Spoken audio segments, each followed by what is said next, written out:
নমস্কার, গুরু কৃপাই কেবলম। আজ আমি পূর্ণ শঙ্খচূড় কালসর্পযোগ নিয়ে আলোচনা করব। পূর্ণ কালসর্পযোগ কখন হয়? জন্মকুণ্ডলিতে নবমে রাহু এবং তৃতীয় কেতু যদি থাকে তাহলে পূর্ণ শঙ্খচূড় কালসর্পযোগ হয়। জাতক জাতিকাদের জন্মছক যদি থাকে তাহলে নিজেরাই জেনে নিন আপনার কী ধরনের কালসর্পযোগ আছে। পূর্ণ শঙ্খচূড় কালসর্পযোগ কি বললাম, নবমে রাহু এবং তৃতীয় কেতু থাকে তখনই পূর্ণ শঙ্খচূড় কালসর্পযোগ হয়। আমি যেমন মিথুন লগ্ন যদি হয় তার নবমে আপনার রাহু থাকবে, নবম ঘর হচ্ছে বা নবম ভাব হচ্ছে আপনার কুম্ভ রাশিতে, আর তৃতীয় হচ্ছে আপনার সিংহ রাশি। অর্থাৎ লগ্ন সাপেক্ষে গণে নেবেন। লগ্ন মিথুন লগ্ন হলে তারপরে হচ্ছে কর্কট, তারপর সিংহ, তাহলে তৃতীয় আর নবম ঘর যদি আপনার রাহু আর কেতু থাকে, রাহু কোথায় থাকবে? নবম ভাবে, আর কেতু থাকবে তৃতীয় ভাবে মিথুন লগ্ন সাপেক্ষে। আবার বিপরীত শঙ্খচূড় কালসর্প যখন হয় কিভাবে হয়? যদি তুলা লগ্নের সাপেক্ষে কেতু ধনুরাশিতে থাকবে আর মিথুন রাশিতে রাহু থাকবে, তখন বিপরীত শঙ্খচূড় কালসর্প হয়। কালসর্প যোগ থাকলে জাতক জাতিকাদের জীবনে কি হয় সেই সম্পর্কে আমি ছোটোখাটো বিস্তারিত আলোচনা করছি। জন্মকুণ্ডলিতে নবম ঘরটি হলো আমাদের ভাগ্য বিচার ঘর। আমাদের জ্যোতিষশাস্ত্রে বলা হয়েছে নবম ঘরটা আমাদের ভাগ্য বিচার করা হয়। এই ঘরটি হলো ভাগ্যোদয়, পিতা, তীর্থযাত্রা এবং ধার্মিক ভাবনার কারক বলে মনে করি বা মনে করা হয়। শঙ্খচূড় কালসর্প যোগের প্রভাবে জাতক জাতিকাদের ভাগ্য তাদের নিজেদের সহায়তা হয় না। পিতার দিক থেকে ওদের সুখ সমৃদ্ধি পায় না। এছাড়া তাদের নিজে শাসন কোনো সত্তা থাকে না এবং অনেক সমস্যার মধ্যে তাদের জীবন অতিবাহিত করতে হয়। এই কালসর্প যোগ দ্বারা প্রভাবিত জাতক জাতিকা কঠিন সংঘর্ষের মধ্যে দিয়ে, অনেক অসুবিধার মধ্যে দিয়ে জীবন অতিবাহিত হয়, এরা সফলতা পায় না।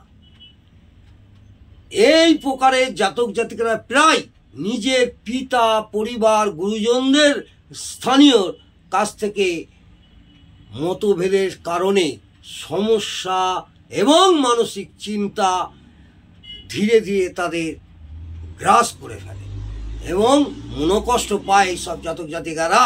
এই শঙ্খচূড় কালসর্প যোগ থেকে বাঁচার কি উপায়?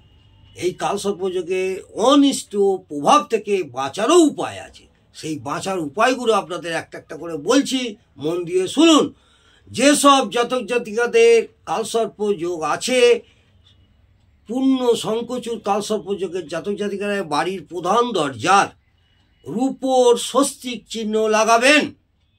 সোনার দোকান থেকে একটু বড় আকারে রূপোর স্বস্তিক চিহ্ন বানিয়ে দরজার প্রথম দরজায় লাগাবেন।